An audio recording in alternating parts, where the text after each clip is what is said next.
Hello, everybody. I'm actually back in the United States. I did go home to California for a couple of days, but I'm in the state of Ohio, in the vicinity of Dayton.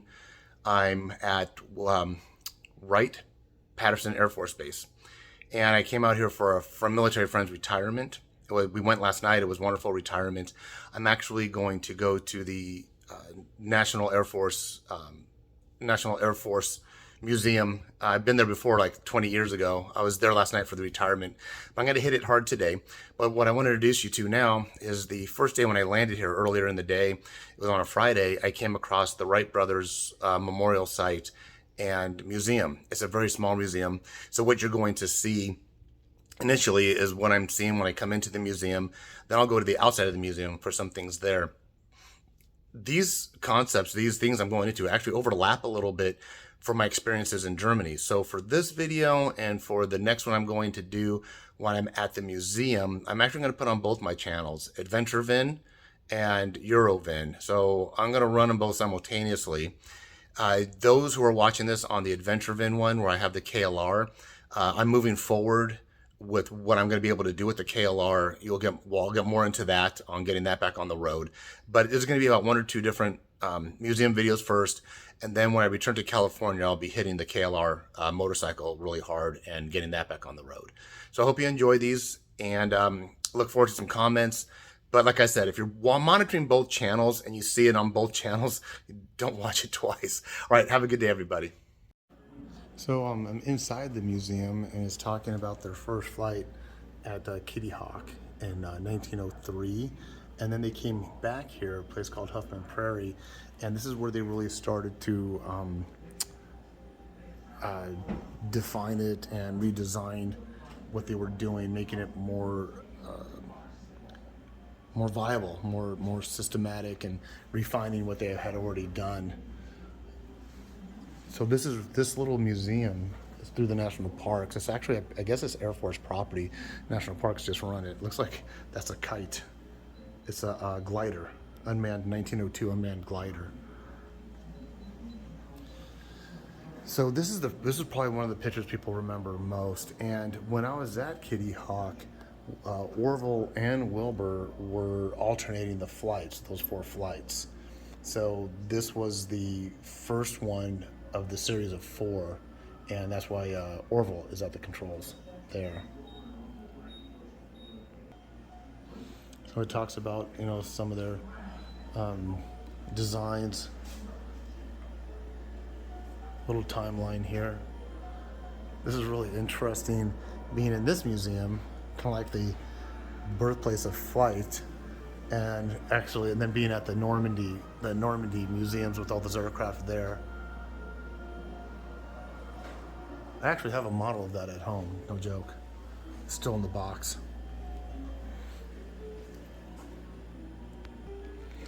So this is showing, so now they're in France and they're doing exhibits in France. People in some business in France and the U.S. Army were interested in buying their product.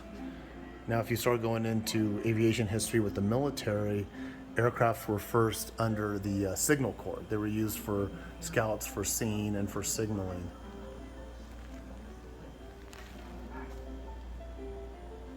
And this exhibit has actual two real medals that were actually given to the Wright brothers. That one on the right, there were historical quarters, commemorative quarters, and I think that also was a historical quarter through U.S. Mint. Oh, right here, look, check this out. I was just saying that. Signal Corps specifications number 486. How interesting.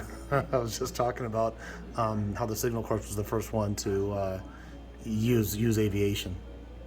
This unfortunately talks about a crash that Orville was in when he was demonstrating it at Fort Myer for the military, and he had a passenger, Lieutenant Thomas Selfridge. Unfortunately, Selfridge died and Wilbur was injured. So there was something posted saying that when they were selling their aircraft, you were required to take flying lessons at their school. I guess, the flying lessons was included within the price of the aircraft. And the aircraft ran between 5,000 and 7,000. At the same time, Henry Ford was making his automobiles for about $500 to $600.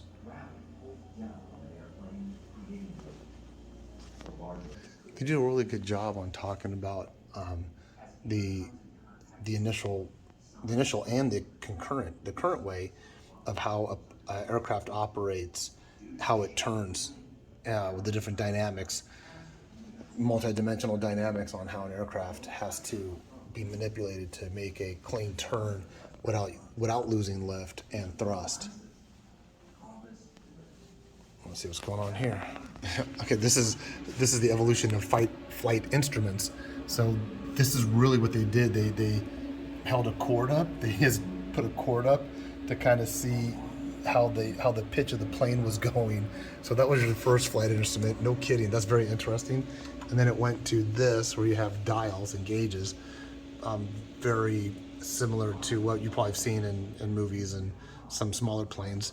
And then now we have this, a heads-up display called a HUD, where you can, the concept on this one is that you can actually keep your line of sight looking through the glass pane at physical objects that are real in front of you, or a target or landing field or landing strip. At the same time, your gauges are there. So opposed to this one, where you're looking at the gauges, then looking over them, looking at the gauges, looking around them, looking at the gauges, taking your eyes off of what's coming in front of you.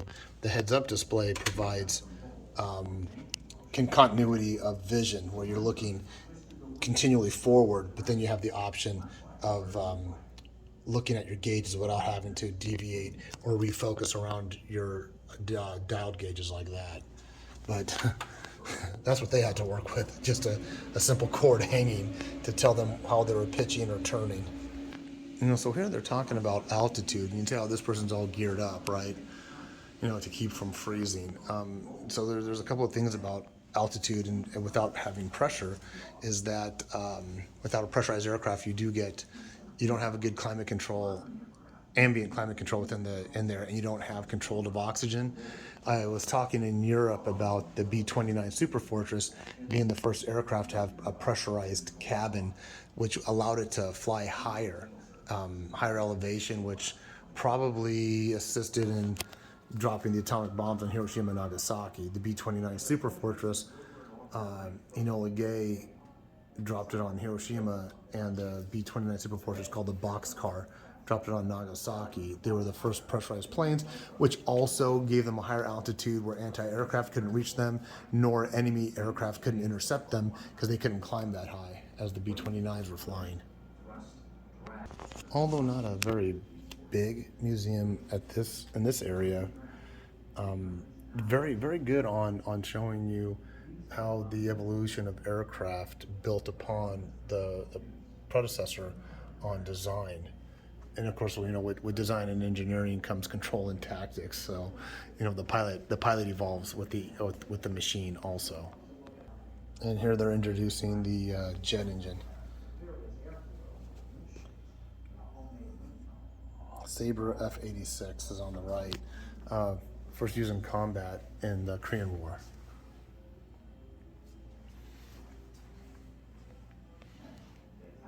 The C-130, I jumped out of one of those. So I'm at the actual memorial that he put up. Now this was inspired after, I believe it was Wilbur unexpectedly passed away in 1912. They wanted to put it up around 1913 in the field where they flew nearby here, actually, but there was flooding and they couldn't do it. So they ended up putting it up around 1939, I think, and it says, in commemoration of the courage, perseverance, and achievements of Wilbur and Orville Wright. Through original research, the Wright brothers acquired scientific knowledge and developed theories of aerodynamics. With their invention of the aileron control, enabled them in 1903 to build and fly at Kitty Hawk, the first power-driven man-carrying aeroplane capable of flight. The further development of the aeroplane gave it capacity for service, which established aviation as one of the great forward steps in human progress. As scientists, Wilbur and Orville Wright discovered the secrets of flight. As inventors, builders, and flyers, they brought aviation to the world. So really good memorial here And then there's a couple of plaques off on the side. We'll walk over and take a look at those. And the field where they were flying locally, where they really started progressing controlled maneuverable flight, was a cow pasture out through these trees out in that valley.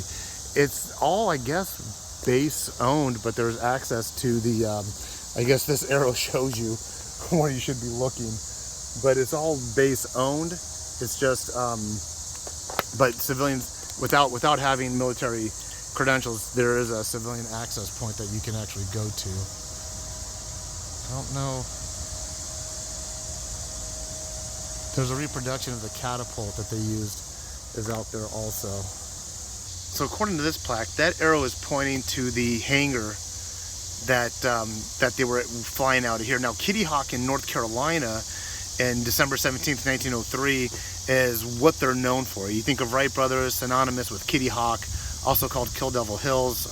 Me and Julie had been there, and Stefania, my oldest daughter, had been there, but she was an infant.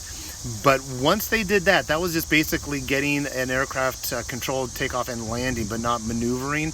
Then they came back here, and this is really where they got a lot more notoriety, because it was controlled flight and maneuverable flight here, right here in Dayton, Ohio. This plaque talks about some of the pioneer flyers that started their life, their career here. One interesting one is it says Major General Henry Arnold, Hap Arnold. I've actually been in a house that Hap Arnold used to live in. It was actually right next door to me on March Air Force Base. It's called the Hap Arnold House now, and we use it for functions and retirements and stuff. So I've actually been inside a house where Hap Arnold lived. The interesting thing, little trivia about Hap Arnold, he is the only general to serve in two branches of the military, being that he was the general for the Army Air Forces. And as the Army Air Forces became branched out and became the Air Force, a standalone Air Force, he transitioned with it in 1947, I believe. So he was a general for the United States Army, for the Army Air Corps, and he was a general for the United States Air Force. So he was the only one that was able to do that. One thing too I want to mention, at that at the visitor center, which is right, to give you a reference, there's the visitor center, parking lots to the right of the visitor center, and then here's the memorial. But if you go to the visitor center, ask them to play the movie. I actually bought the DVD, they had it. If you could find it on Amazon, I'd highly recommend it. I'm not sure though, but it was only $14.95 here at the museum. But it's a really good movie to watch. And it discusses a lot of the stuff they did here locally, which I never knew of. It talks about their concepts, their trials, their successes and failures that I thought I knew a lot about these guys. But you know, you come to these places and you just always, for me, at the museums I've been to recently, you just kind of find out what I know is just the tip of the iceberg. So this plaque is saying if you follow this arrow, you'll go to Wright Field, which is, I think it's actually Wright-Patterson Air Force Base now, but obviously named after the brothers. So Huffman Prairie, that is outlined in yellow, that's where they actually did a lot of their more advanced flying. That's Patterson Field. That's Patterson. Where's Wright Field? Oh, Wright Field here. I said Peterson. Patterson, Wright-Patterson Air Force Base. So there's what is known as Wright Field right there. There's where they did a lot of their advanced test flying, and this is Patterson Field. Like I said, I landed here as I was a medevac guy back in 1998, 1999. I'm really not sure. I think where Patterson is the active part, and where Wright Field is, I think that's where the museum's at now. I'm not sure if there's an active runway. Oh geez, you can see it from, I didn't realize it. I can look right into the airfield from here. Let me turn this around, I just saw that. There it is. Huh. So there's Patterson flight lines. There's Patterson, so the Huffman thing should be right in this, where these grove of trees are now, which is not cleared. I don't think this opened area is it. I don't think so. I don't know what this area is. Almost looks like a firing range. I have no idea what that area is. Okay, now I do. It talks about this is a system that was built to prevent flooding after they had the flood of 1913. So it has to do with flood control. And then, let me see. I can't see the museum or Wright Field, but it would be in that direction. That's the flood control area. Huffman Field or pasture or whatever was right where that grove of trees are at. And then that's Patterson Air Force Base, or Wright-Patterson Air Force Base as it's called now. Let me come back to this one really quick so Wright Field was actually in 1927, was developed in 1927. Combat aircraft for World War II were designed at Wright Field. Experimental warplanes were test flown from both fields in the 1940s. But here, Patterson predates it in 1917, which is right before or at the start of World War I. The airfield was in honor of Lieutenant Frank S. Patterson, a test pilot killed in a crash in 1918. At that time, the base was called Wilbur Wright Field. So it was originally called Wilbur Wright Field, and then they changed the name to Patterson. Most Air Force bases that I know of, the name of that Air Force base has to do with the pilot who had died, either a test pilot that died while testing a plane or died in combat or something. Like March Air Force Base is named after Peyton C. March. I think he was doing a test flight from Arizona, somewhere in Arizona, out to what before it was March, it was Alessandro Airfield. So he was flying into Alessandro Airfield. I think upon approach he crashes and dies. He was a lieutenant. His father was in Congress or was somewhere high in the government, and pretty much pushed to have that base changed from Alessandro Airfield to March Air Force Base, or March Field, after his son Peyton C. March. It's really kind of nice and quiet out here. But yeah, I mean, it's going to be cool because I'm going to go to the main museum, the bigger museum, probably tomorrow. I'm going to try to get to there's a parachute museum I want to go to also. It's about 12 minutes from here. I can imagine though, I mean, if schools come up, it would get kind of packed, but what's nice about it is that it's focused and tailored to the Wright brothers, where you can go to many museums and just get a glimpse of who they were and what they accomplished. But this, you get some real good in-depth knowledge and history of both brothers and some other aviators of the time that were experimenting with manned flight. So I'm walking back to my car, but I want to show you this board really quick if you're ever in the area. So it says your path continues here. So we are here. This is Huffman Prairie Flying Field. This is where I went. You got the National Museum and the Air Force here at almost dropped my phone again. So 7. You got another museum here. Wright Brothers National Museum, Historical Park.